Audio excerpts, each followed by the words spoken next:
Small fortune phoning NHS hospitals. I wanted to make a documentary about alcoholism. Time after time, the gatekeepers considered my request with a "it's more than my job's worth" mistrust. Today it seems the media is an enemy, not a messenger. I have real hopes of this hospital. I've been through so many now. Oh, hello. Yes, Mr. Walker, it's Paul Watson, and I wrote about our making a film on alcoholism and the NHS role in a particular hospital and how the doctors and staff and patients get on. You haven't seen it? You also give them metoclopramide or something, a regular. Yeah, absolutely. No, it's a serious film. I make documentaries which are about real things that happen. You don't understand. People just don't understand. No, it's not. No, that's reality television, I'm sure. No, this is a serious look at real people going through an illness while the National Health looks after them. And I'm really trying to find out what the social causes of alcoholism might be. It's not an investigative piece into how you run the hospital, no, not at all. Don't understand. You don't understand. You don't understand. So there's no point in my writing to the Chief Executive. The letter will come back to you. Fine, okay. Well, no, thank you. I'm sorry to have wasted your time. Bugger. Oh, because we laugh at people. Eventually Gillingham, one of the Dickensian Medway towns of North Kent, was to be my tramping ground. The Medway Maritime Hospital, my centre of focus. Dickens Ward, the eye of the storm. Months of research produced 4 patients, simply the only 4 patients to agree my intrusions to my filming their hell. And I was grateful.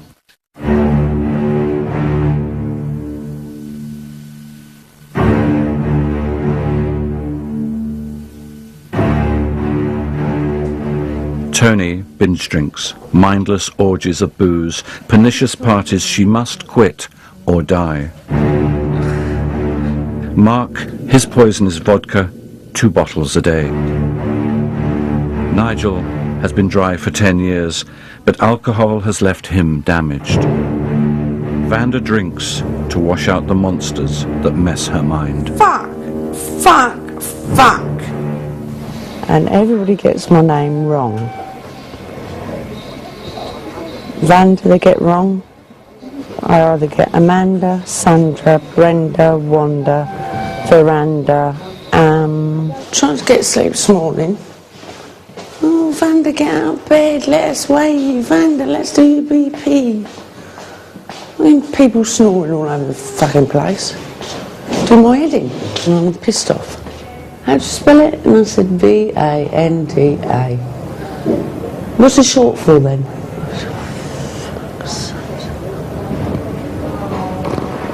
I'm 43, I look about 63 at the moment.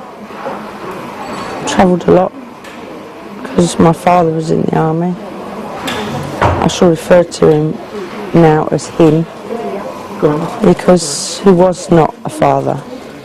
He was an alcoholic and liked to use his fists a lot. I can't wait to get out of here. Everything we do here is too late. We've missed the boat by miles. Yeah. Some patients have a warning that they have alcohol-related problems. You get them before they have permanent damage. And other people have already got devastating illnesses which will seriously diminish their lifespan and the quality of that lifespan. Have you ever had children? I've always wanted children, and I've even had the test to find out why I've never produced children, and there's nothing wrong, so it wasn't me. I'd love to adopt, but I've buggered that all up because social services are going to say, yes, but we know you're an alcoholic. Why didn't you have a child when you were married? when I was married, I said to my husband, I'm going down to see the nurse this afternoon. Oh yeah, what for? I said, because I think I might be pregnant. I haven't had a period for a while. And he said, well, if you are, you best tell the nurse to get rid of it. I think it's knackered, isn't it? There we go. Okay. Are they hurting or are they just itchy? I was going to say, when they were really swollen, I couldn't feel them at all. Yep, they're very hot still, aren't they? Very. Yeah. The ones you'll see on this ward have got almost always liver problems, but there isn't a single part of the body that is not damaged by alcohol.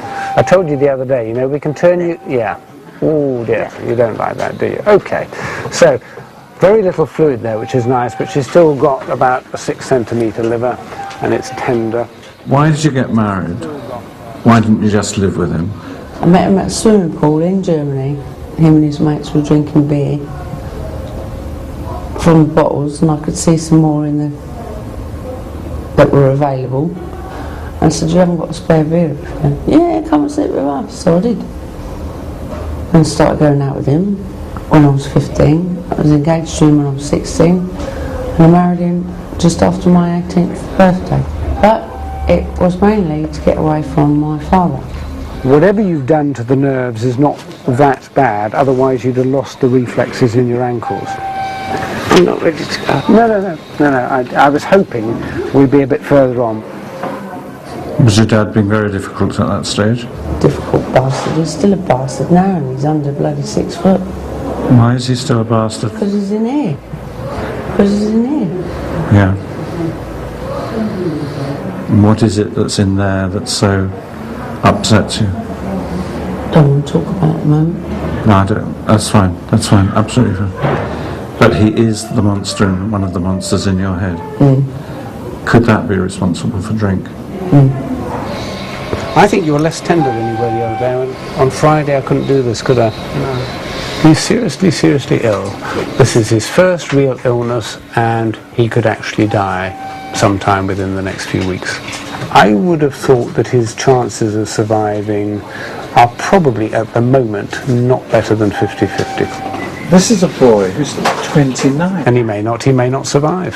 I just warn you, you know, things could get a little bit worse before they start to improve. That's commonly the case. There is nothing that has ever been proven to materially improve alcoholic liver disease, which is all very stark, isn't it? Okay.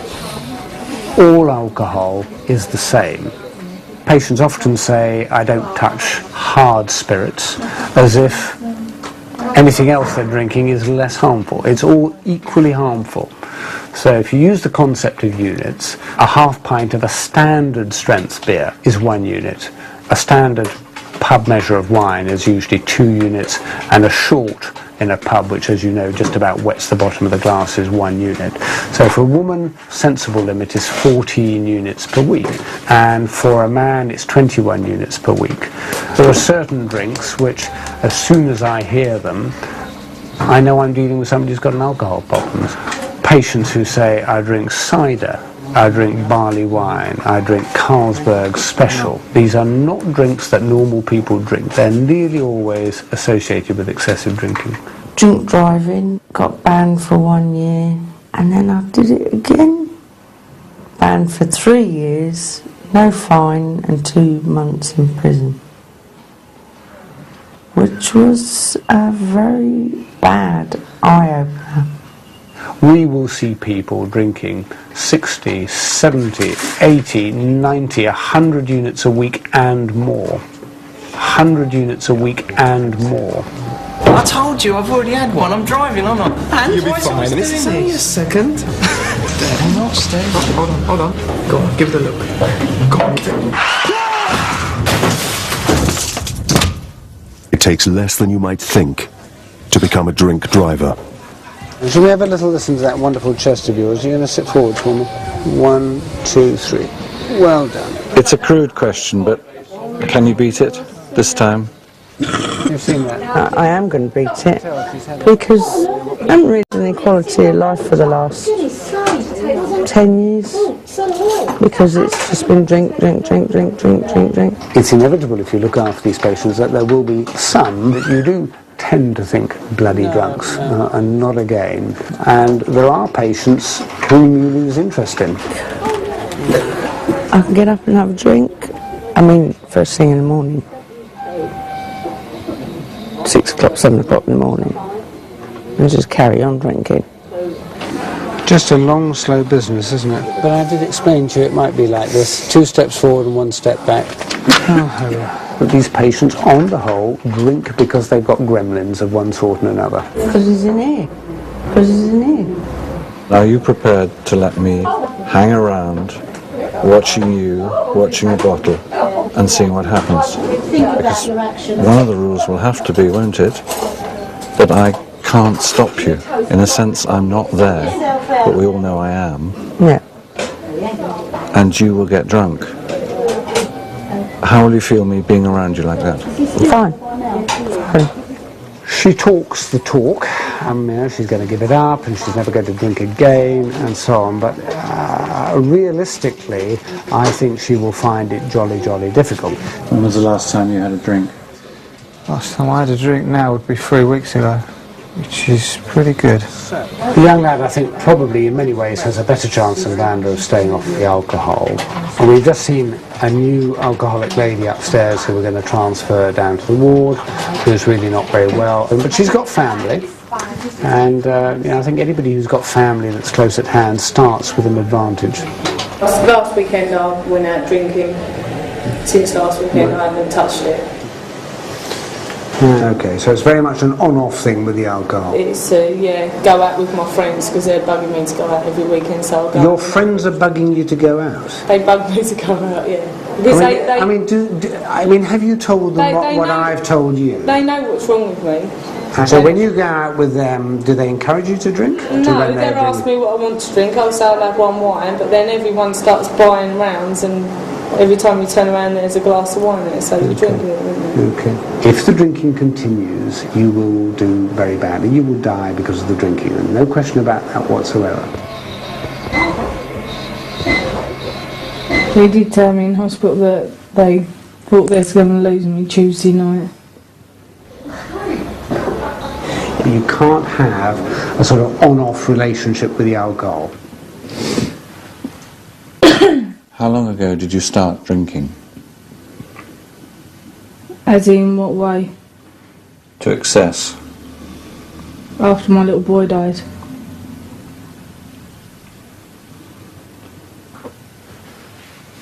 Was that a way of forgetting or blanking yourself out from him? I don't know. I don't know. I was helping my partner with his grief. So therefore I had no one helping me with mine. So the only way I could get through it was to have a drink. And then after a while, did the drink take you over?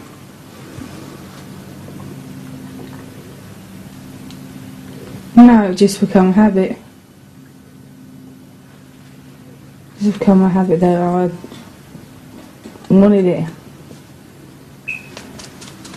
Didn't have to have it, I just wanted it.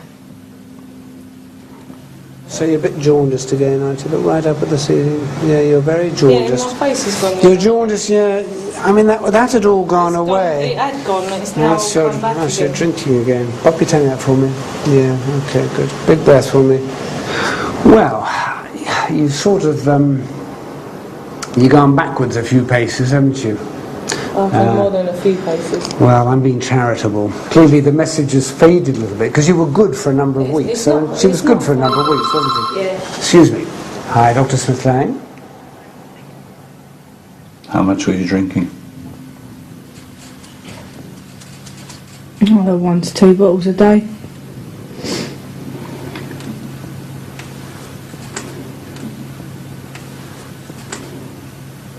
Did anyone try and stop you?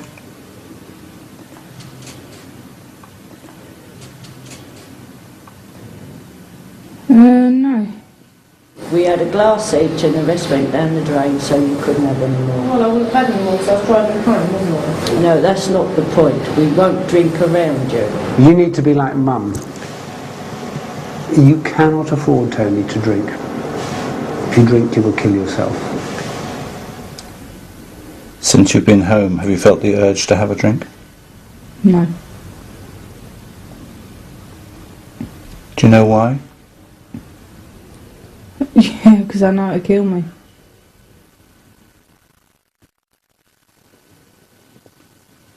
And no one had told you that before? Yeah, I've been told before. I've been told plenty of times before. But you don't actually listen, do you, until you're actually on death's doorstep. You were losing a lot of blood, weren't you? I'd lost 4 pints of blood before I'd even got to the hospital, yeah. And I lost another 2 while I was in there.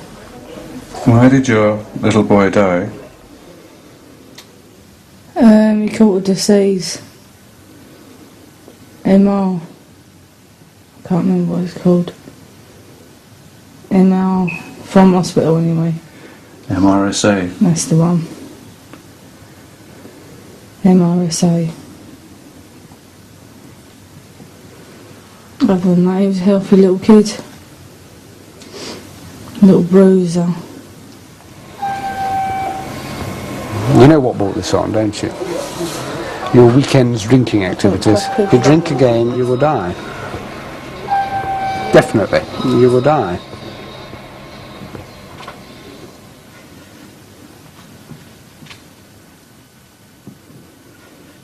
Did losing your partner force you onto even more drinking?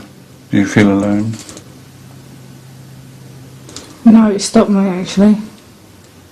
When he left, I stopped drinking for nearly a month.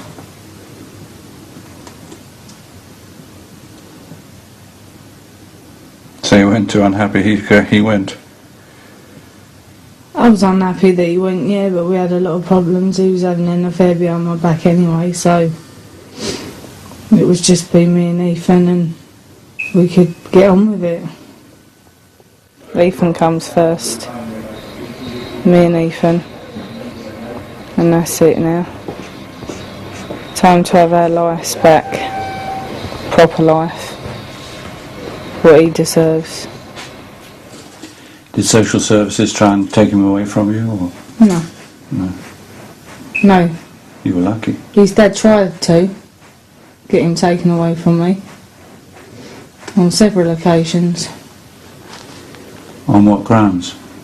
That I was battering him, locking him out to 9:30 at night, constantly drunk from morning till night, weren't taking care of him.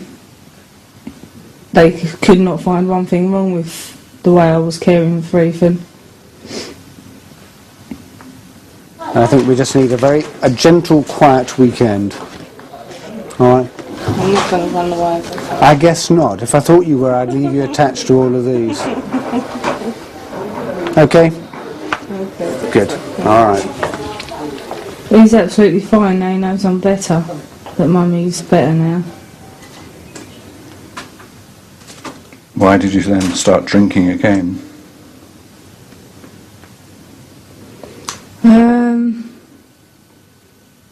I don't know. Boredom. Everything just got on top of me, I think. So I drank.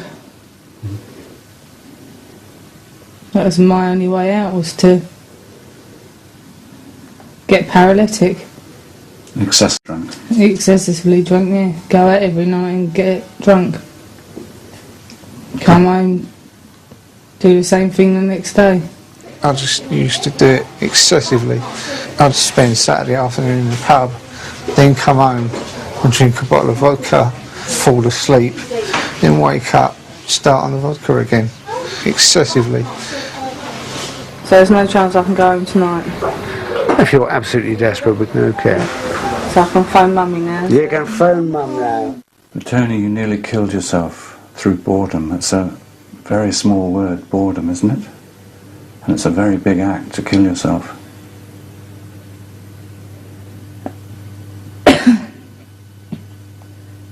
Yeah, that's before you actually realise exactly what you've got to live for, isn't it? Can I eat crisps now? I would prefer you not, because crisps are salt with a little bit of potato added. Not even quavers.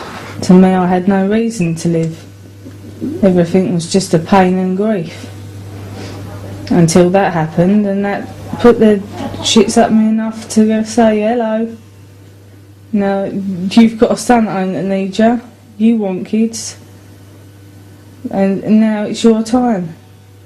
Past is past, forget about what you've been through with your ex, and now think about you and your son. And more children. You're determined to have another child? Oh, absolutely, yeah. Without a doubt. That's what I'm aiming for now, that's what Ethan wants, that's what I want. More than anything. I've always wanted children, and I'd love to adopt, but I've buggered that all up because social services are going to say, yes, but we know you're an alcoholic.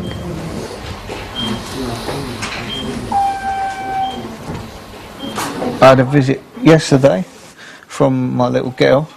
She brought me that. Oh, that's nice. Which I was absolutely made up with.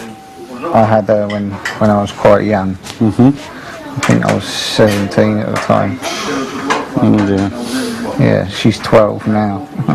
I've got a partner that go along with that, yeah. He wants kids just as much as me, but don't mean at the end of that it's going to be him, does it? What do you mean? What do I mean? Well, personally, I think it would be a lot easier to go to a sperm bank and have a child that way. And therefore then you haven't got the father's interference or anybody else's interference in the way you bring up your child. It's your child and that's it. End of. Gray, I understand Tony's back. Yes, she came in the early hours of yesterday morning. She's really extremely ill, and she could easily die on this admission. So by drinking, what were you hoping to achieve? Nothing. Oblivion? Just to forget about everything. But it doesn't make you forget anything. Anyway, it makes things worse at the end of the day. Because you think about things more until you're totally and utterly out of it, and then you don't think about it. I was called by A&E in a panic saying that there's a young lady who's just vomiting blood and we can't stop it.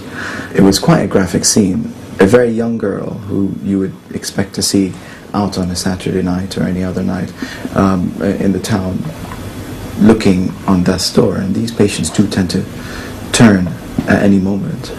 They improve quickly, but they also deteriorate very quickly.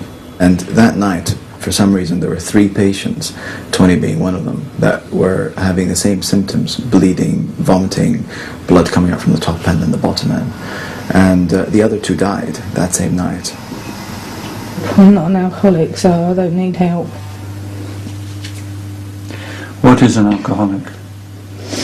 Well, do I class as an alcoholic someone that can't go a day without a drink?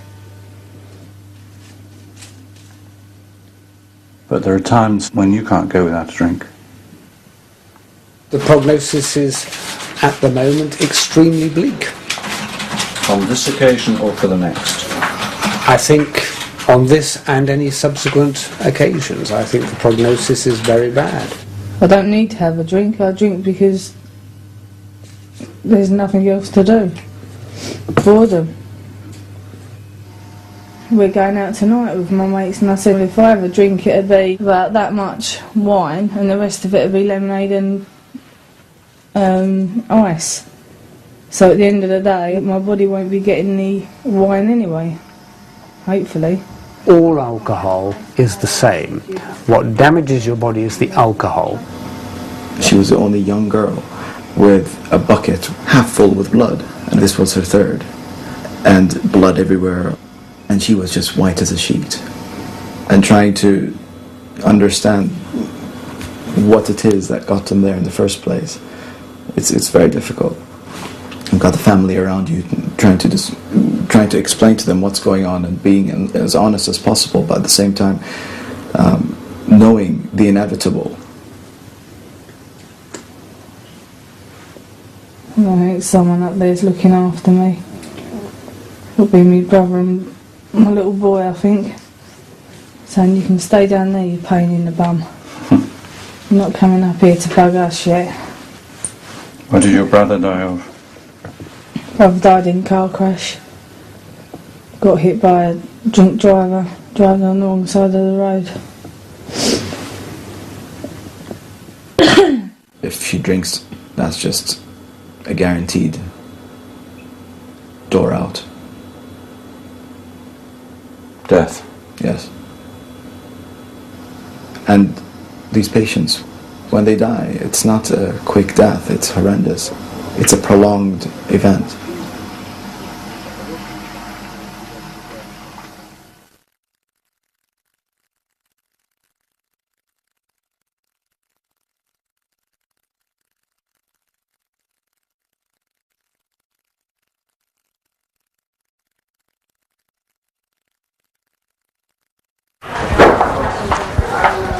I don't know what day I'm going on now. I had it set in my head that it was Friday, now it could be Monday. And that means another pissing weekend in this shithole. I don't want to be here. Right, are we ready to sort of rock and roll? Dr. Lang Smith, or Smith Lang, or whatever his bloody name is. Every single patient you've seen on the ward has consumed a small fortune in medical care. Hi there. These patients are here for weeks at a time. Weeks. And that costs a fortune. Okay, just remind me. Lady with the non-healing gastric ulcer. Yes, indeed. Everything on a Monday is just manic. Trying to make beds, trying to give you medication, doctors coming around, just doing enough. Most of the money that goes to addiction services goes to drugs rather than alcohol. Just doing enough. Beep, beep, beeps going off. And enough of people dying on this ward, which is now 10 in 8 weeks. But at least they stopped you from dying. We know that the alcohol industry generates a phenomenal amount of money for the government, and then it's a great source of health problems.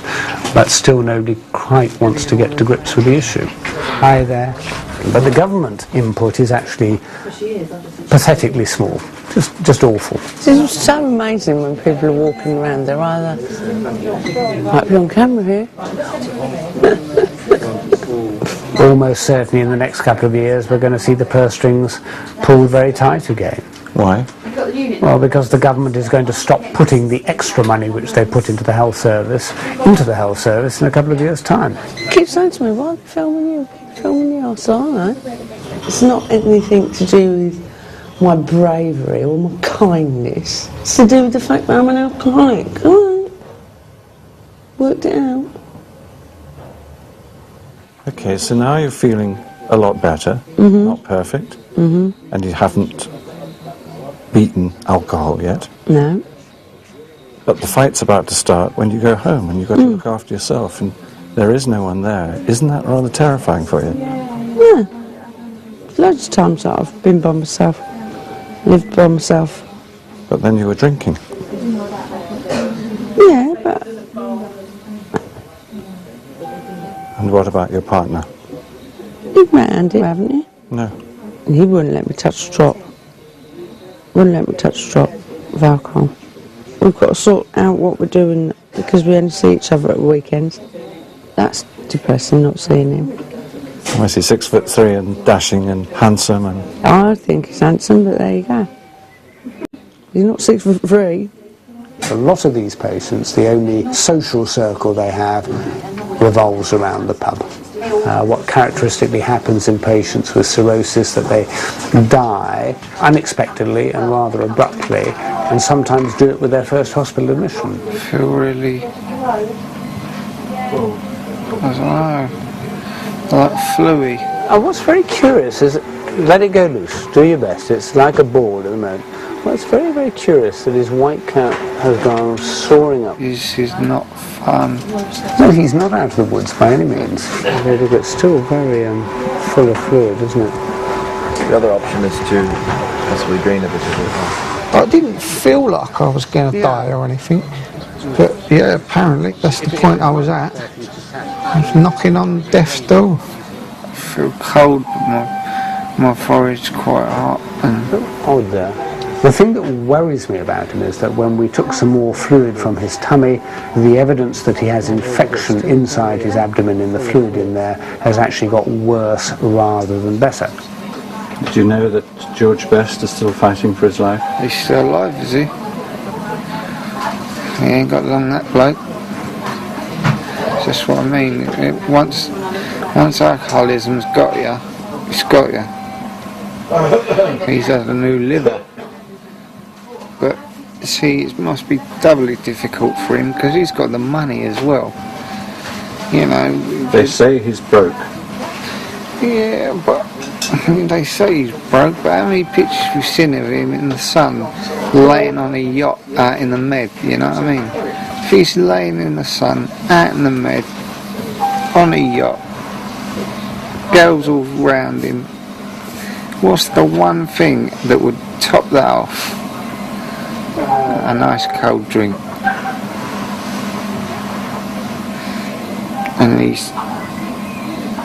just can't say no now. You need the shock of looking in the mirror and seeing your bright yellow and the pain in your stomach to make you think you've gone too far this time. But today's not really started too well. My head really hurts. Surely your past is still worrying because it's in your head. Oh yeah. Isn't it? You talked about it to me as a monster in your head. It is. But someday you've got to take out a knife and kill it. I know. Did you used to have a drink on the train coming home? That's where it started. Go to the LP, get a half bottle of vodka, get on the train, 45-minute journey, and I'd just sit there on the train swigging it on the way home. Then by the time I got back, I'd finished that and I'd want another one. Go to bed and get up for work the next day again. He's generally a little bit tender. Just do it over and over again. And he's normal, and his chest is See, Sunday would have been, this is your last drink, so let's make it count. So you would. And then Monday, you'd feel so bad because of Sunday, you'd have to go and get another drink to make yourself feel better. And it'd just be going round and round and round like that. It's like a little ride that you can't get off. Whatever is going on in there, we've got to get rid of that infection. That's an absolute must. We cannot send you home with any infection there. What do you think it is that is your worst enemy in you? Me? No, it is. It's me. I don't believe in myself. I don't think I'm pretty. I don't think I'm fashionable enough. I don't think I'm slim enough. I don't think I'm wearing the right clothes. It's just me. That's my enemy. So you look for a prop? Yeah. Everybody feels better and think they look better when they've had a couple. The liver makes it. So But you never stick at a couple, that's the trouble. No, that's true. I don't. Let's have a little look at this tum of yours. Very careful on this. I'm always careful. When do you think Vanda will go? I hope at the beginning of next week. I'm not ready to go home. Unless Langsmith overrides it. We'll provide whatever help we can provide, but it's very much your baby, I'm afraid. Yep. Okay, great. That's good. No intentions of going back to it. So Good. Super. If you had £1 for every patient who says they're never going to touch it again, you'd be a very wealthy person. I suspect you may well drink again. If I'm not in, I've just gone down to the shop, be back in 5. Vanda. But she's left the door open, or at least on the latch. The door was half open. Do I walk in? No, of course you don't walk in. You wait till you're invited. So how are you? You look fabulous. Vandabadoo! You do look. You look terrific. But what's this? What's this? It's alcohol. Look. We haven't been in there seconds. And she was pulling out a bottle of vodka. Oh, silly girl. I'm not a girl. You're a woman, all right. I'm so you're a woman. 43. All right. I told you, it's not my job to stop you drinking, but I don't want to see you drinking that. No, okay, well, can you just get out of my way, please? When Vanda produced her rabbit out of a hat, her vodka, I just felt terrible. I just lost that remoteness that I have as a filmmaker, remoteness from... I get emotionally involved with people, but I manage to stand back and observe, and I get a lot of criticism for that. But if some of us don't record it, no one else will learn about it.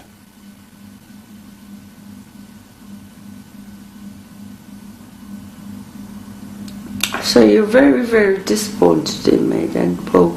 No, it's not for me to be very, very disappointed. I'm disappointed for you, because I really did believe that you'd made up your mind, that all that time in hospital...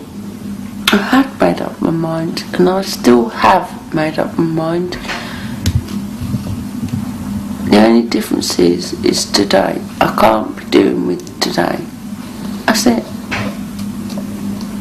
But darling, it's going to be a lot of todays. People coming, people paid to look after you. And you do need looking after a bit, don't you? Just to get you started in the real world, not the hospital world. God, there's somebody else coming now. It's Natasha. Who's she?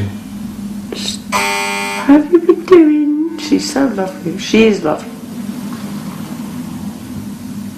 It took me probably the first hour to get rid of that hollow horror that was... You going to let her in?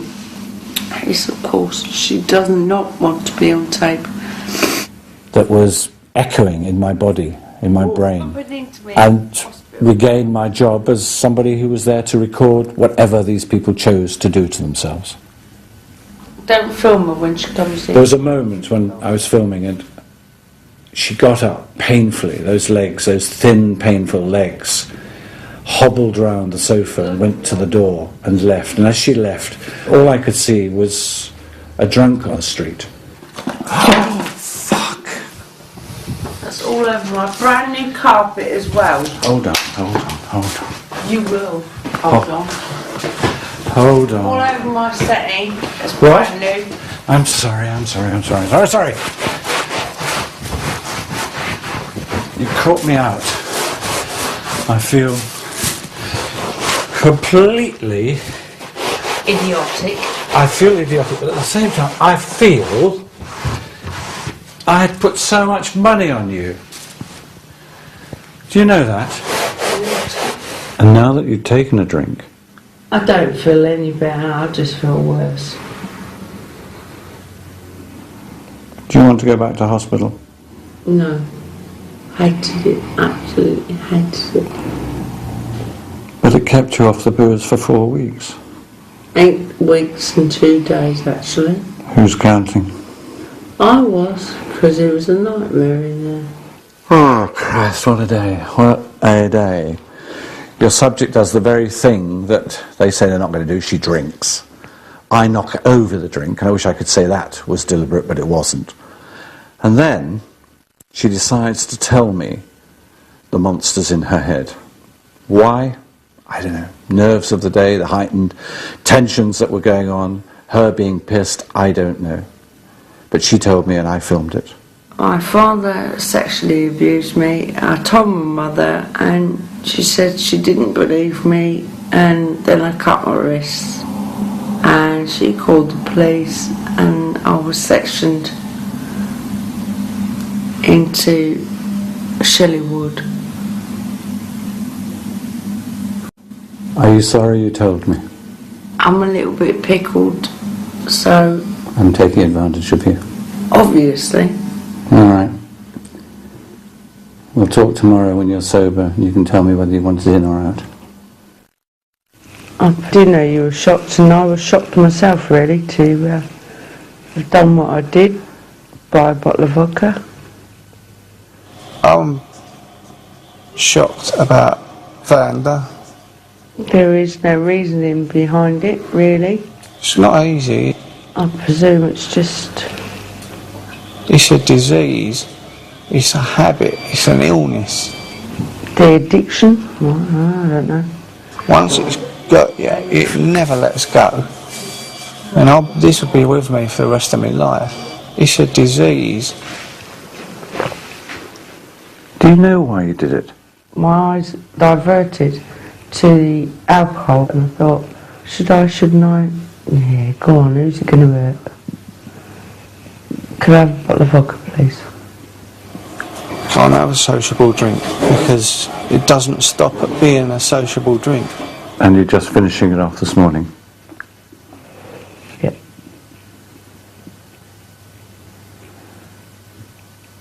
Yep, and I'm ashamed about it. Alcoholics can be the most sneaky sods there are. I know I shouldn't have done it. You hide the alcohol from anyone, anywhere. You know, you'll make excuses or just going to the toilet, off you go to the toilet, and you've got a bottle stashed in the bathroom somewhere, and you'll have a couple of swigs while you're in there. And nobody will know. Then come out and make out that you've just been to the toilet. Got to play the system, haven't you? If you don't play the system. Okay, so having thought we were there, Danny, come, I've got you. We got this sort of additional complication which we weren't really expecting. But at some stage, in addition to your liver disease, you clearly got an acute pancreatitis. Gradually, my partner found all my hiding places, and you'll swear on anything that you haven't had a drink, knowing full well that you have. You've had two things there, either of which could have killed you. You've had two warnings. You've got two red lights. Or just before they go to work, you know, promise me you won't drink anything today. And yeah, you'll sit there and you'll promise, knowing full well that the bottle of vodka is just waiting for you in the next room. Slide down the bed a little bit for me, Mark, so I can just feel your tummy. She gave me more than enough chances. I'd give up for a couple of days. I'd say to her, right, I'm going to give up now, this is it. And then, you know, we'd go around the shop for something. Good breath. He's still got some hepatomegaly and he's still got... I'd walk past the beer and I'd say to her, you know, would it be alright if I get a can of beer? And like she'd say to me, just one, only the one.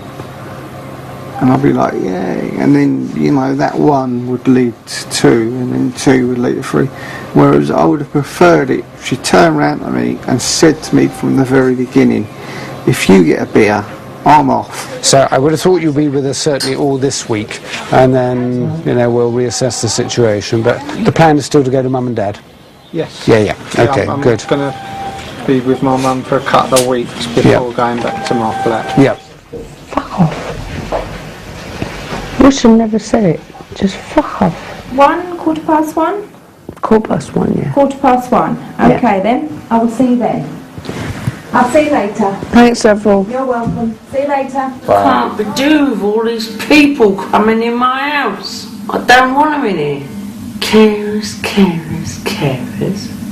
Natasha, Julie, Carol. I'm not cross, I just don't like... I didn't send Bob, Dick and Harry in as well. Interference. And I don't like it. I'm supposed to have these bloody carers. I don't need them, I don't want them. Julie, Carol, and I don't like it. I'm not bloody invalid.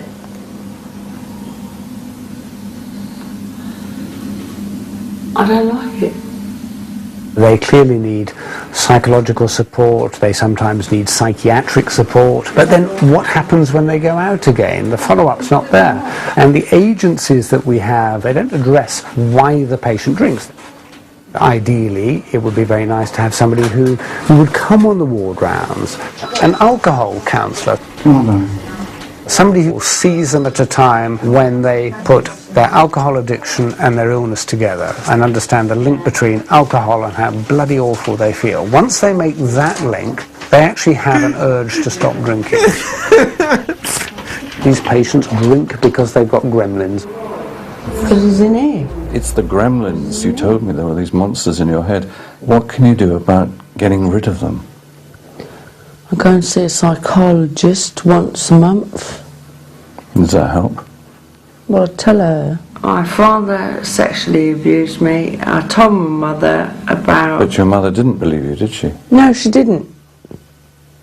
And she put up with him for 26 years. Why, I do not know. She sent a photograph of herself with a broken jaw, broken cheek, 2 black eyes, all her hair pulled out, etc. She was saying, look, I do have to divorce your father, and this is what he's done to me. Yeah, Mum, I've seen it all my life.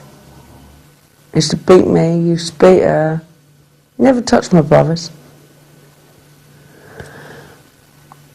But my brother's got them back. Oh, he'll be in hell. He won't be anywhere else. My brother Kevin, God rest his soul. And he said, what's Mum shouting about? I said, I don't know, go and have a look in the bloody kitchen. I expect he's beating her up again. And he went, what? When he opened the door, I can't say his name. Sperm donor was whacking my mum. And he pulled him out the kitchen. It's not funny. This is Kevin. Yeah. Pulled him out the kitchen and he pummeled him halfway down the corridor, and I don't know why. I haven't got a clue why. I got in between them somehow and I went, no, stop it. And I'd had a drink that day, obviously, so there was drink inside me, so I thought I was Superwoman anyway. And he gave him 2 broken ribs. Yes. And a broken jaw. Get in there, Kev. Let that man suffer. He's a bastard. Absolute bastard. Why didn't you go to the police, Founder? If the police didn't believe me, then he wouldn't have beat me up, he would have killed me. And Mum would have got the slack of it as well. I heard a number of people in hospital when you were there talking about how often they expected to be beaten. They were beaten. It was just a way of life in the sort of Chatham, Gillingham area. I could have put up with a beating. It was the other that I couldn't put up with. But in a sense, isn't he getting what he wants? Because you're drinking to forget it. He's dead. And you've got to live with all that sexual abuse that he inflicted on you. And so you drink more to blank it out. And he's winning all ways round. I know you're right.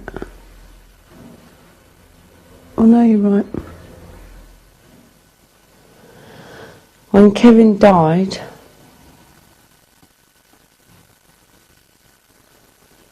he should never have died. What happened? I love Kevin. My big brother. Came off his motorbike. Do you want to stop? 11:05 on the 5th of December. And my brother died at 11:05 on the 5th of December. And it smashed all this side of his face in. Do you know what the date was yesterday when you drank for the first time coming out of hospital? No, 2nd, 3rd. It was the 5th of December. That'll be it then. That was the day you drank for the first time, after 8 weeks and 2 days.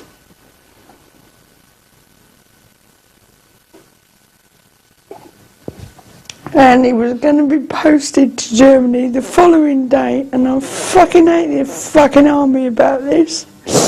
He was a lieutenant, and he was going to be made up to a captain the following day.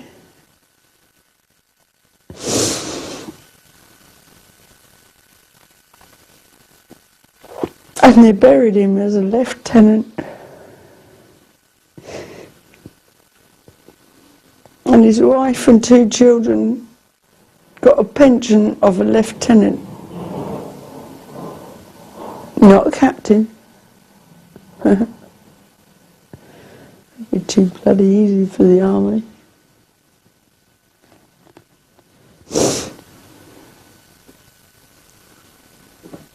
Your whole family have been very involved in the army, haven't they? And you were an army child running around various places. The man that you don't like to call your father, he was in the army. Your brother. Has the army got something to do with all of this, your present state? And my husband, so-called, my nephew.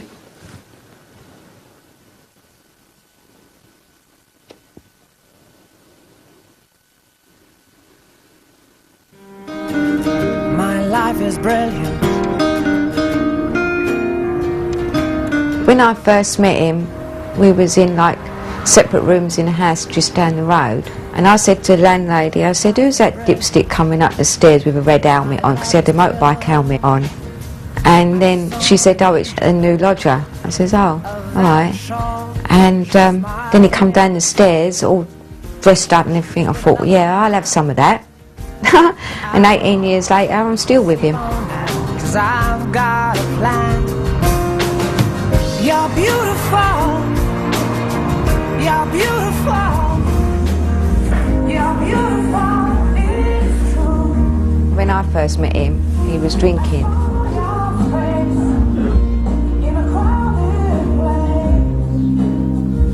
But I didn't mind him drinking because I didn't know he was an alcoholic at the time. He was drinking at home. He wasn't going to the pubs. So I just thought, oh, he just drinks at home.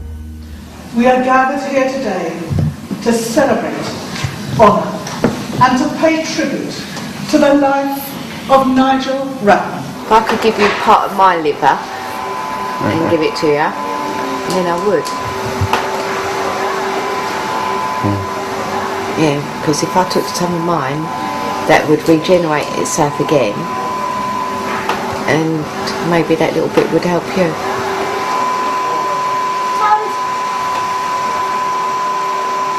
Towards the end of '95, he was in a lot of pain, and he was all swollen up again, and that's when it was diagnosed as cirrhosis of the liver. If he's ever drunk again, he'd be dead in 8 weeks. Then we got married, still stayed off the drink and everything. I would know if he was drinking, and he would tell me, because our relationship is based on trust, honesty, and you never have any secrets between each other. We know it's serious though, don't we, this time?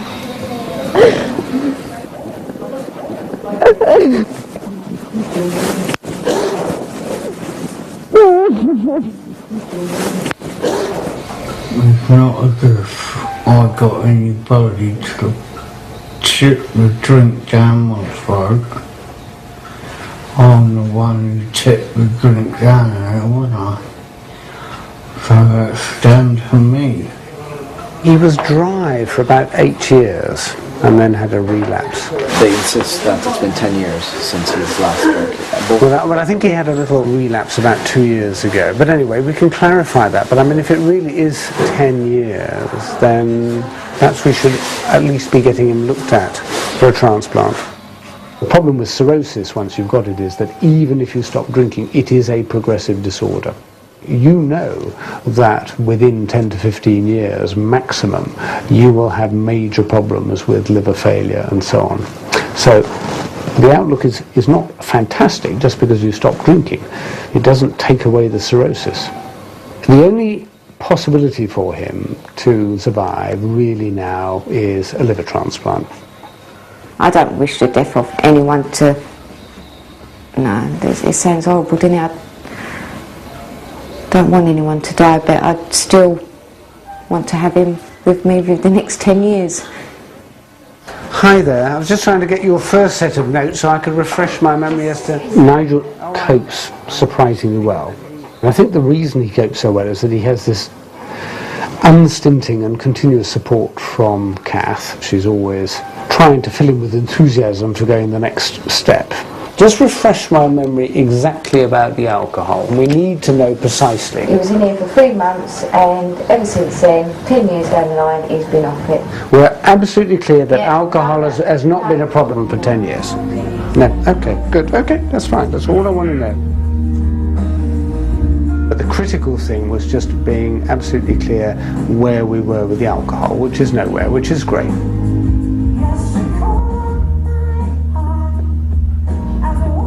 He always remained abidingly suspicious of anybody with alcohol, that they are drinking again. But I've known his partner for a long, long time. She is as honest as the day is long, and she cares for him enormously. I mean, you know, she just sticks to him and, you know, looks after him totally. And I think if alcohol was an ongoing problem, she would have mentioned it. At the very beginning, she gave him hell about his drinking. There's people out there that may think he doesn't deserve it, and I can understand how they feel, because sometimes I feel exactly the same with alcoholics, because they've done it all to themselves, and there's kids out there that need livers and things like that. But all I'll say is he deserves it. He does really deserve it. I think she's eternally optimistic, and I think that's what makes her such a stunningly good support for her husband. So I feel under very considerable obligations to do the best for him. Whether or not I succeed, that's another matter.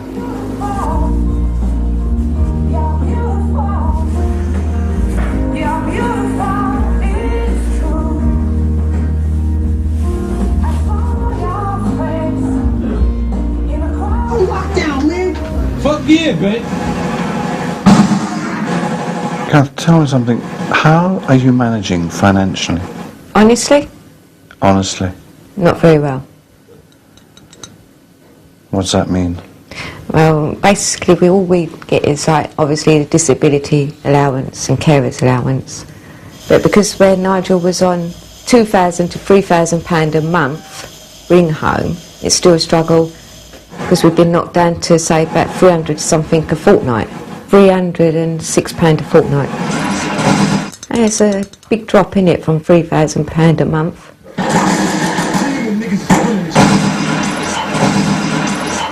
He's been like that since his nan passed away. And then his dad getting ill. He never spent as much time with Stephen as he would like, because it was either drink or work. I never really enjoyed drinking. I used to do it because it was there. An alcoholic has to help themselves first before anyone else can help them. I tried for 8 years and it never worked. You kept saying to me, I'm not ready to stop, so until they want to stop, then there's nothing you can do. I think he's just hurting at the moment. He said, I will get a job, but because I've got chucked out of school and because I've got chucked out of college, there's not many people out there that will take me on. He will do it, you just got to give him time. He's a very private person. But then I'm frightened that one day that someone's going to upset him or say something to him, and then it's just all going to come out and he's going to have a fight with someone. Good morning. Hi there. We have this problem now that his liver disease has reached a stage where whatever we do to him, we produce adverse consequences. So if we give him water tablets, his kidney function deteriorates. We stop the water tablets, his kidney function looks up again, but then his tummy and his legs swell up more. And we've reached a stage where we can make very little progress at all. Now, are you feeling strong enough for us to sit you up? 1, 2, 3. Yeah, I'm just going to slip your arms right out of this. Can we just slip this off? He's very demetrius, isn't he? I mean, presumably he's had lots of IVs that have not gone very well.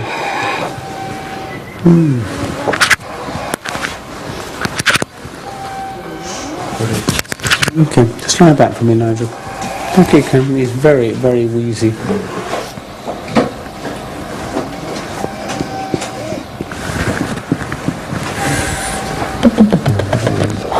The blood count is stable. It's not great, but it's stable. What we do is let's stop the beta blocker, give him the nebulizers. His tummy is not is not tense, and I would prefer let's just sort out the chest and the other bits first. Just look up for me. Look up at the ceiling for me. A little bit yellow.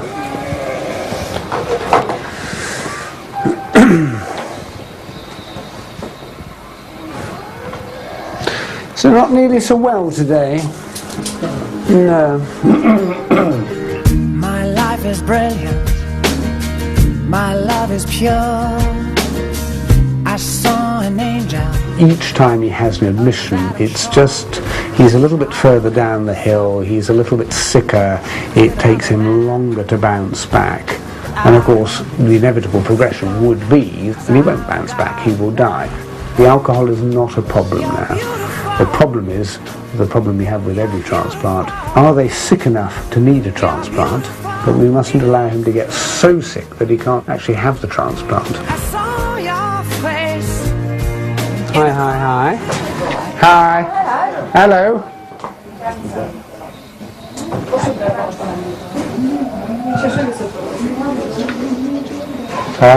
Well, the truth of the matter is now, I think that without a transplant you will die, and there is no guarantee about a transplant, as you know, so we've got to think about getting you assessed.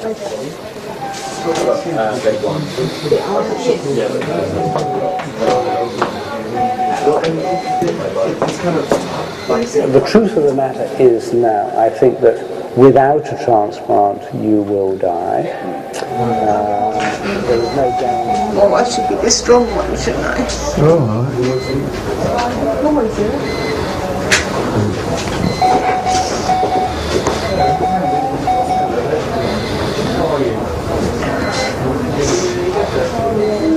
Sorry, I didn't mean to get upset. The only time I cry is when they give me news like that. Other than that, I'm alright. But it's when you see the doctors and they give you news like that. But other than that, I just take each day as it comes. I never cry. Never. Unless I feel a bit lonely. I just keep my fingers crossed that his lungs and that are alright.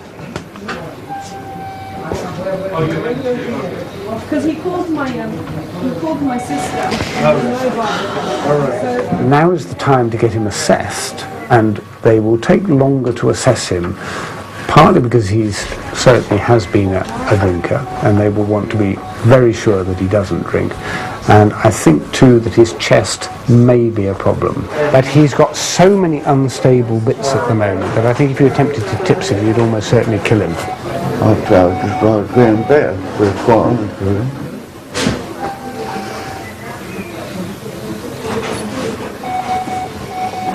Look, there you go. You can't tell you nothing, do you? This has got to be what you call a natural high, due to no alcohol, no drugs, anything. I wouldn't feel as good as I did with a drink inside me.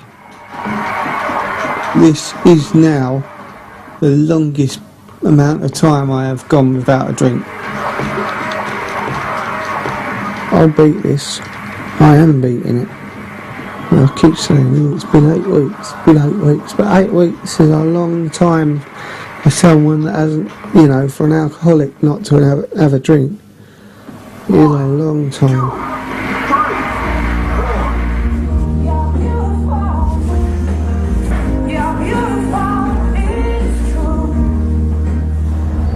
Nothing has improved. I think things are drawing to an end. Yeah. If there's not some dramatic turnaround shortly, it's flogging a dead horse. If things haven't improved within about 24 hours, we are going to have to just look very hard at things and ask whether we're trying in a hope that something will happen when it just won't happen. Mm-hmm. He's not suffering in any way, he's not aware of anything, he's not in pain. Nothing at all. Things like the transplant have just sort of disappeared, I'm afraid, over the horizon. You've done marvellous, Doctor. Have you been with me for 10 years? Just one more day.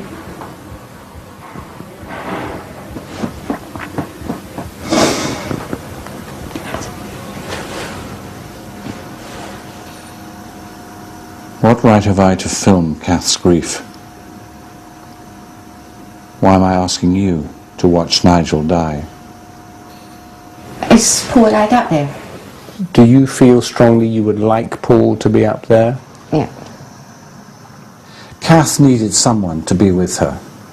Maybe because the television camera had become some sort of a prop that can become very important, rather like a deep but silent friend.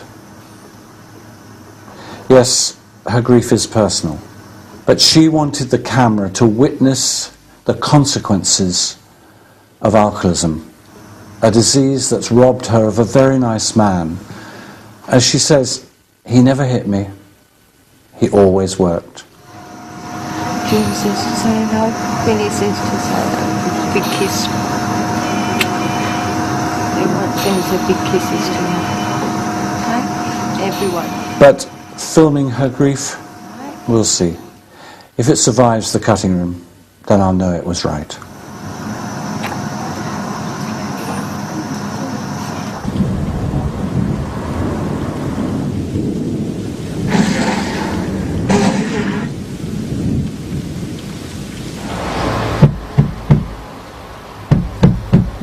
I feel really angry and I hate him at the moment.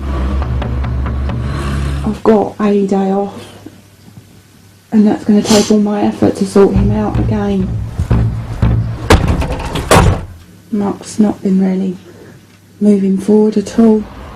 I was coming home from work and actually was stalling an extra 10 minutes because I didn't want to be home. I can't leave him to die because that's ultimately what's going to happen. Okay, what's the situation with Mark? Well, he's now an inpatient on the psychiatric ward, and I'll get along to see him when they ask me to do so.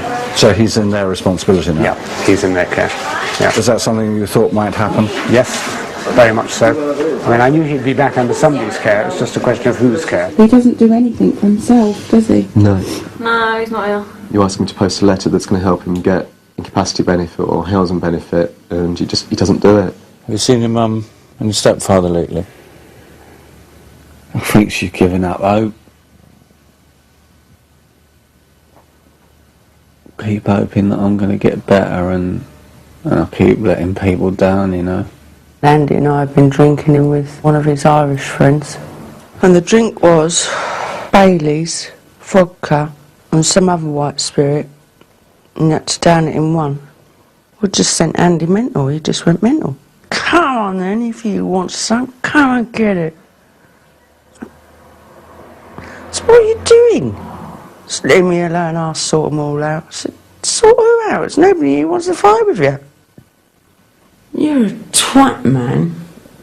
Andy made me angry, and I've got a temper. I said, if you're going to be like that, then I'm going. Yeah, because you fucking accused me of it anyway, so I might as well say it. But you change when you're drinking, Vanda. I either change into Miss Happy Happy, and everybody's lovely, or Miss Suicidal, and I'd like to self-harm, or Miss Angry. Your anger is that you haven't got a child. No. Would Andy have a child with you? Andy can't. Because his dear beloved wife, his darling fucking pig face, ugly cow of a wife, decided that Andy should have a vasectomy after having 5 children. Well, and he went and did it. And I think that is so wrong.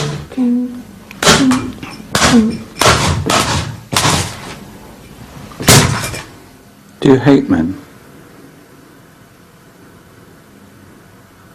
In a way, yes. Well, truth be known, I'm not that good at sex either.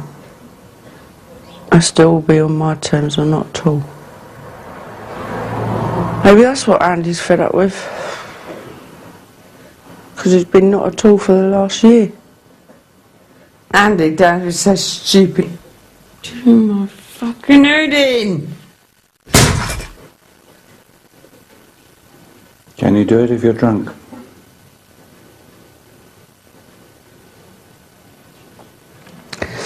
Do anything when you're drunk? If Mark come back the way he was 2-3 weeks ago for Christmas, I'm quite happy to have him back. I don't want to. There's got to be a good base at home. We're happy at home. You know, this is a happy home. Do you think that there's a chance that Mark might destroy himself ultimately? Yes. Yes, I do. That's what Polly said last night. That's what Polly said. That's his sister. Who said what last night? Polly, my daughter, Mark's sister. She said, just accept, Mum. He's gone. He's heading for the street, isn't he? Yes. We can't allow him to destroy us, because that's not going to happen. And to not know what's going on in your own home, whether he's alright, whether he's in a coma drinking, whether he's trashed your house, whether he's left the front door open and your pets have escaped. So, we had to put him out of the house. He has the flat down the road, that's his option whether he went there or not. Yeah. We can only help him so much. Now we will have to help him, and we will help him, but it'll be done more remotely.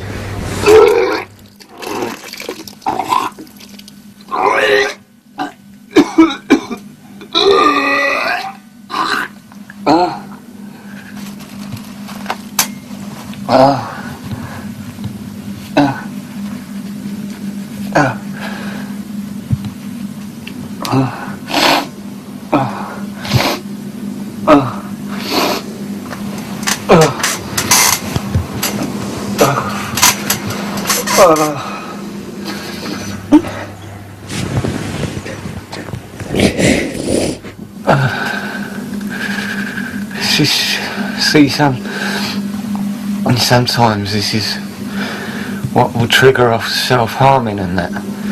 Because I want someone to see me, I want someone to sit up and take notice and say, look, this bloke ain't well. But it never happens. It never happens.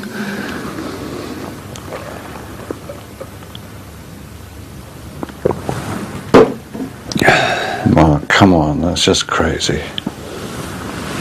It's why I drink. Are you showing off for the camera? When he knocked on the door, if that had been my mum, my dad or my sister, I would have run and hid that. But this is what this film's all about, is this. So what's the point in hiding it? But you'd still try and hide it from your mum? Yeah, because I don't want her to worry. I just... Mark, you know she's worried. Oh yeah, well, I can save her a bit more pain, can't I? What's that? When was that done? It was done last Tuesday night. Were you drunk? Yeah, no, I weren't. My sister phoned me, and she did come, but by the time she got here, I'd already done that. Why did you do it? I panicked. I used to beat the doors off the hinges. I just used to punch holes in the wall. And now I don't do it anymore. I've stopped it and I take it out on myself. You see what I could have done. Do you feel proud when you hurt yourself afterwards? Do you feel angry? No. Do you feel dirty? What?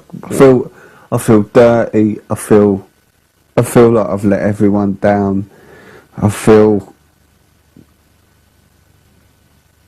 I don't want to be this person. I really don't. I don't want to be this person. Mark, your daughter told you on her birthday she loves you. Doesn't that mean you've got some responsibilities now? Someone in your life is actually saying, Dad, I love you.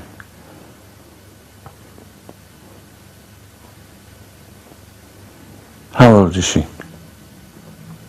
13 now.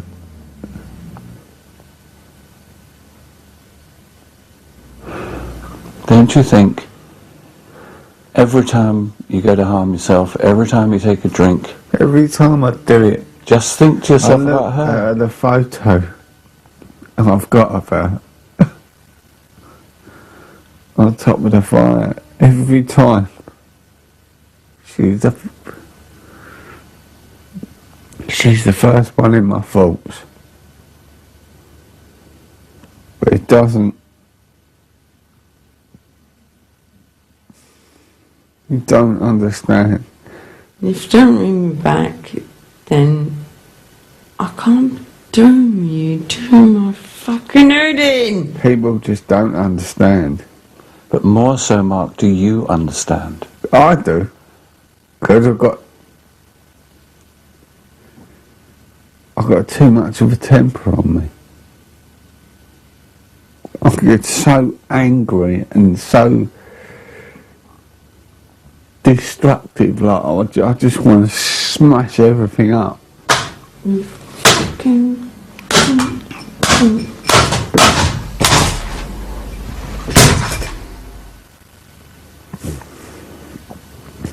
Yeah, most of the time, yeah, it is because I've had a drink. I mean, that's what drink does. It didn't used to do it to me, but that's what it does now. Hence the reason I got arrested. What happened? The ambulance crew came, and because I had a blade on me, they have to inform the police. WPC was sitting here, I was sitting there, and she was talking to me, and she was calming me down. Mark, wouldn't sipping, if you have to have a drink? No, I don't sip. I decided that I just didn't want to be around anymore, so I legged it down the road. I heard these, running footsteps behind me, and it was this bloke copper, and he grabbed me by the scruff of the neck and he just launched me across the road, and I just went, you skim a stone across the water, so launched me across the road. You said to me, if you'd been my mum, I wouldn't have let you in, I'd have hidden the bottle. You can't go on hiding from people. This is going to be your future, isn't it? Hiding as much as you can from people. Do you think... Careful now. You can cope with that? Here, put it in there. Put it in there. Come on. I'll put it in there for the moment. I'll get you a bucket. That's a good boy. Well done. How's the relationship? Tenuous. Has he told you it's over? Andy, I can't carry on like this. You fucking... Oh, excuse me. Decided to leave after the day, Boxing Day. Day after Boxing Day would have been a Tuesday, and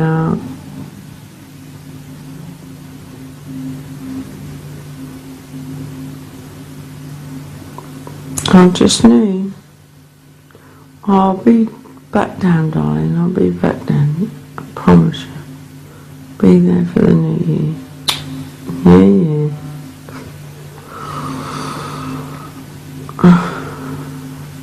And you've been drinking ever since? Basically, yeah. Is that to punish him or to punish you? Little bit of both, I think. He's a cunt for doing that. He's a cunt for doing that. I was so frightened that he would come out of hospital and be back in that dark place. Who's that? It's Mark. That's what I think. That's what he sees. A dark, lonely place. Hashtag. Yeah. He's not just bored, it's hell.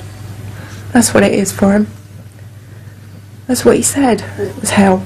Mama, it's just... And he wants to get free. No, I never really want to know you right now. Not actually, he doesn't No. get up of a day to do the normal things like go shopping. His social skills don't exist.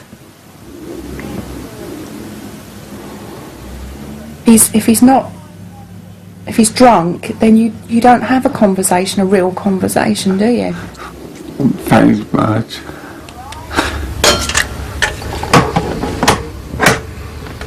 Once he starts drinking, the drink takes over and that takes away his social skills, therefore he's not able to communicate.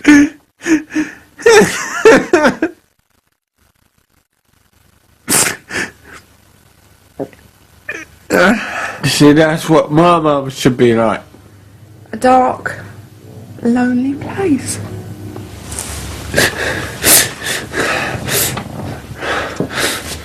I think basically I should get out of this fucking relationship because it's doing my fucking head. I thought you were out of it now. I thought this was a chance for you to step forward and not get messed about by another man. You're messed about with by your father. You seem to be nothing more than a sex object for Andy.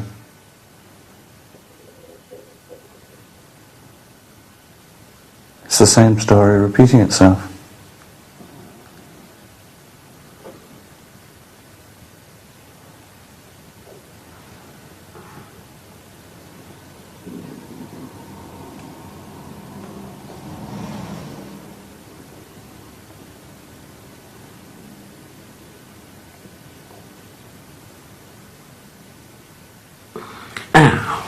Life's a bitch and then you and then you fucking die. 1 minute I'm fine, and the next minute I go straight into a panic attack. And then when I say a panic attack, I mean I seriously panic. Have you been drinking or are you sober? No, I was sober. I just totally panicked. Just went off on one, just didn't know where I was. Nothing. And I didn't mean to do it as bad as I did. I cut myself a couple of times, and then one big one I just went, and I looked at it and I thought, I watched it open up and I thought, oh shit. You know what I mean? Like, I shouldn't have gone that far. So it was up to the hospital. They stitched me up, kept me in overnight. Then I came back. I'd done a bit of work on the garden, and I had done another panic attack. That's when I done that one. I went back up there and I got reassessed by a psychiatric team, and they basically turned around and told me, "Sorry, we ain't got no beds left. Go home." And to top it all off, yesterday, my landlord was supposed to be coming round to inspect the property and the garden, and you know, to decide whether or not to carry on with the eviction notice. It didn't even turn up. Have you thought you're just one step away from not having a house from the council? I know. So are you safe for the moment? I don't know. I haven't got a clue. I don't want to lose this home. All I know is there's an eviction notice on me. That's it, the street. I can't see me going that far down. Your mum won't take you back in? No. I can't get much lower than I am now. I just can't see it happening. It's a street. If I'm not the perfect advert as to not drink, I don't know what is. A few weeks ago I asked you if your drinking was a slow, calculated way to kill yourself. Suicide. And you looked at the camera and you nodded and agreed it was.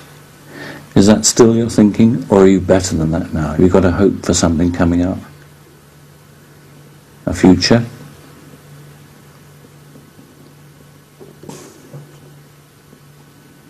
You don't understand. I'm trying to. You don't understand. You don't understand. I've got mental health problems. I am ill. I know I'm ill. Do you get angry with yourself when you're drinking? I get angry enough to put my fist through a window, have a fight with somebody, slash my wrists. Of course I get fucking angry. It's not an excuse. But depression is a nightmare. And I think, some days I think, you know,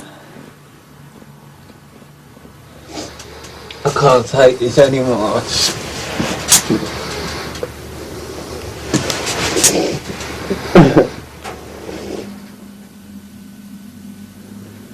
he's gonna miss me. He's just like his bloody funeral. About 4 people around the bloody... Your father's funeral? Yeah. The man you don't like to call father? No. He wasn't a father. He was a bastard. And 4 people finished up at his funeral? Yep. Would you get 4 people?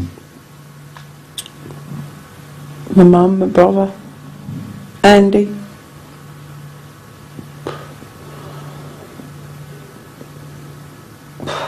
You sure Andy would be there? Andy'd be there.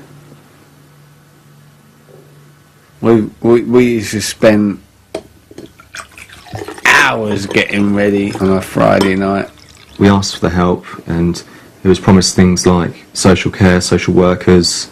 We explained that he had no money, had no benefits sorted out. That was all promised to be sorted out for him.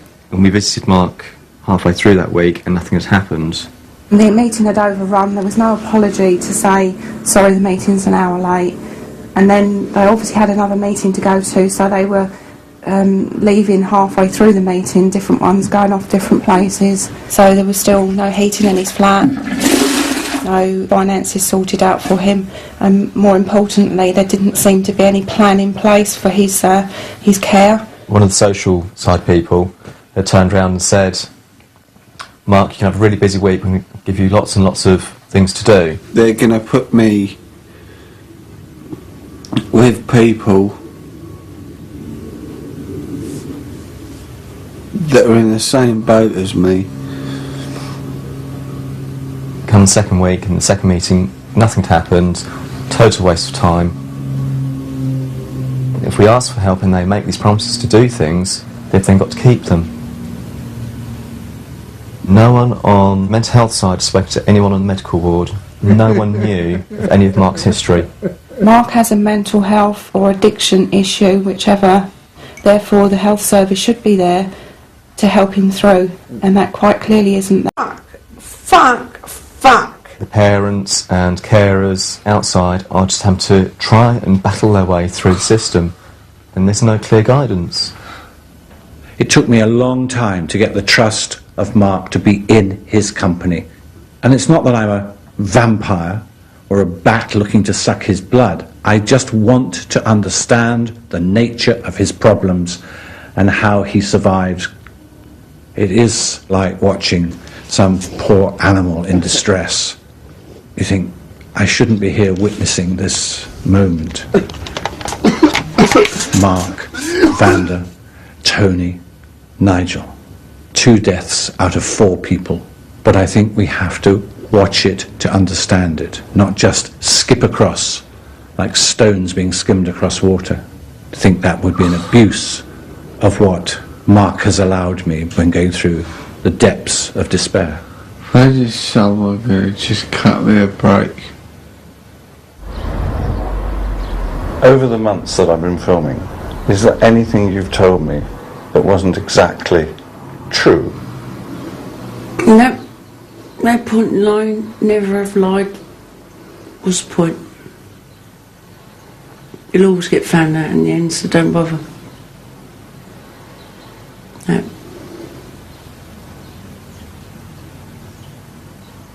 So can I assume that everything you said about that which pushed you into drinking is true? Yeah, for definite. Don't even know questioning that. That's disrespectful to people. I'm not being disrespectful, but I have to just check with everything. Well, that is to me that's disrespectful, because I wouldn't say something like that if it wasn't true. Oh God, Paul, you've had as much as I'm going to give. But I don't want you to bring everything back up. I'm disgusted. I don't need to discuss it anymore. It was a paedophile. He was a rapist. Come on, take my hand. I don't want to. I don't want to. I don't want to. He's dead, so I can't libel the dead. But her mother is alive, and I have to be aware of the sensitivities there. And if Vanda's going off at the deep end and there's no truth in these allegations, then you're in some fairly heavy waters. How did I get into this situation? Because I was a girl? No, you were pushed into it by a father who was despicable. It wasn't my father. He was a bastard. I don't want what you're going through to be rubbish by people. Everything I've filmed has been a true account where you're drinking wine and getting ill. I should be writing it down now. Mark is lucky because he's got us here battling for him and trying to get the care that he deserves. But there'll be so many people out there that don't have families to support them. If you've not got somebody there battling because the system is not working, it quite clearly isn't working, these people will end up dead.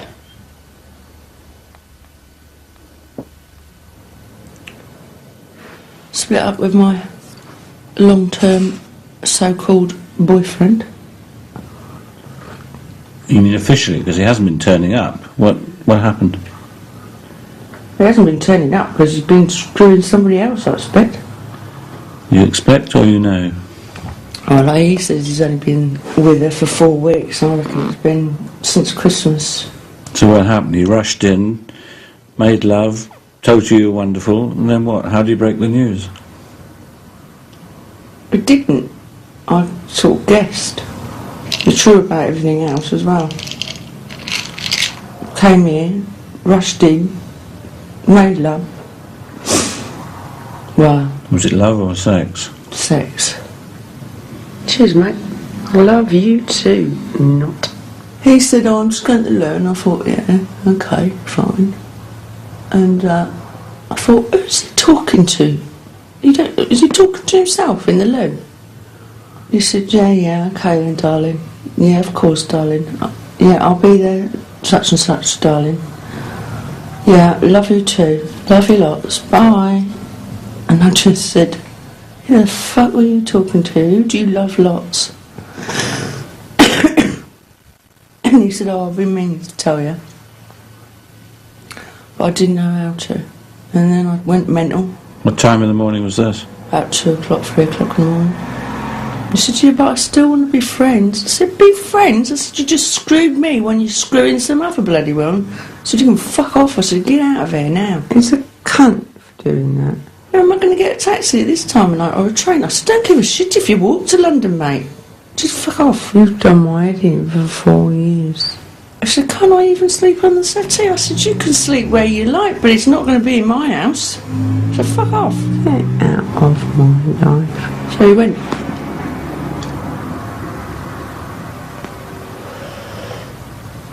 And has been phoning me every day since. Oh, so is it? Since Andy and I've split up, I've been drinking cider and it is shit and it is gut churning stuff. But other than that, I've been drinking white wine. But he must know that you've gone back on the drink. Yeah, he does. Did he argue with them? No. 2 bottles of white wine. So I knew you wouldn't make it, which is true. I haven't. But your face is showing quite a lot of booze in it, sweetheart. Founder, what I don't understand is... Come on, wake up. Wake up. You've had some terrible pains in your life. And now you've locked yourself up in this flat. Daylight barely gets through the window. I don't want the curtains open. I don't want to see people walking past. It sounds like you don't want to see life going on.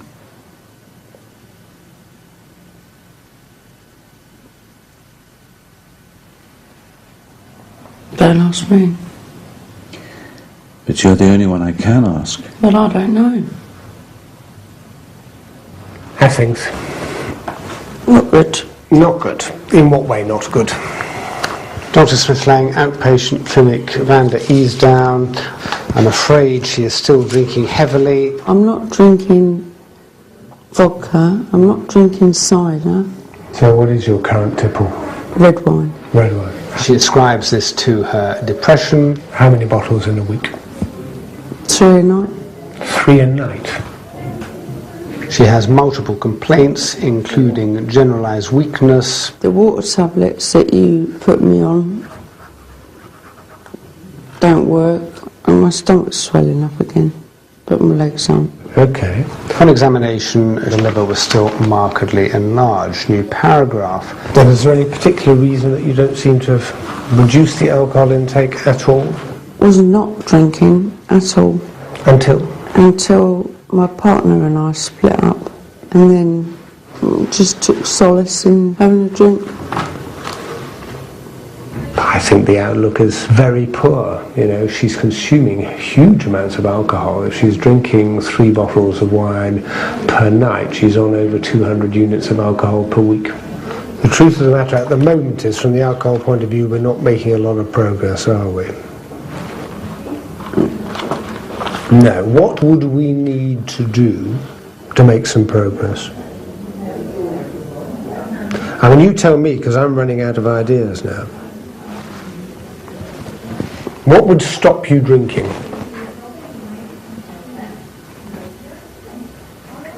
What would stop you drinking?